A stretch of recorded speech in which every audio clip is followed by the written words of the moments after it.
நம்ம எவ்வளோ ஒரு அன்சர்டன் வேர்ல்டில் வாழ்ந்துக்கிட்டு இருக்கோம்னு பார்க்குறீங்களா? போன மாதம் என்னென்னா யூஎஸ் வெனிசுலாவில் இறங்கி வெனிசுலா பிரசிடெண்ட்டை கேப்சர் பண்ணியிருந்தாங்க. இப்போது நேற்று US and Israel joint strikes மூலமாக ஈரானோட சுப்ரீம் லீடரை கொண்டு இருக்காங்க. அண்ட் அஃப்கோர்ஸ் ஈரானுமே பதில் தாக்குதலுக்கு மிடில் ஈஸ்ட் கண்ட்ரீஸில் இருக்கிற யூஎஸ் பேசஸில் மிசைல்ஸ் லான்ச் பண்ணியிருந்தாங்க. அண்டு வேர்ல்டோட சேஃபஸ்ட் ஃபினான்ஷியல் ஹப்னு சொல்கிற துபாயில் இருக்கிற புர்ஜ் கலிஃபா ஏரியா கிட்ட வர ஈரானோட மிசைல்ஸ் லான்ச் ஆகிருக்கு.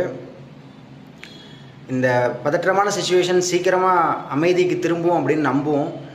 அப்படி எனிவேஸ் இதெல்லாம் முடிஞ்சதுக்கப்புறம் at the end of the day நம்மளோட பொழப்பை தான் நம்ம பார்த்தாகணும். ஸோ நாளைக்கு மண்டே மார்க்கெட் ஓப்பனிங் கண்டிப்பாக கேப் டவுன் ஓப்பனிங்காக தான் இருக்கும். பட் இதுலையுமே சில செக்டார்ஸ் ஷார்ட் டேர்மில் ப்ரைஸ் பெனிஃபிட் ஆகும். Like oil and gas and defence companies and also மறக்காமல் கோல்டு. நம்மளும் எப்போ தான் கோல்டு வாங்கலாம் இறங்கும்னு பார்த்துக்கிட்டு இருந்தோம். இந்த மாதிரி ஒரு சுச்சுவேஷனில் கோல்டு இருக்க ஏறிட்டு தான் இருக்கும் போல். இதை பற்றி டீட்டெயிலான வீடியோ நான் இன்றைக்கி அப்லோட் பண்ணுறேன்.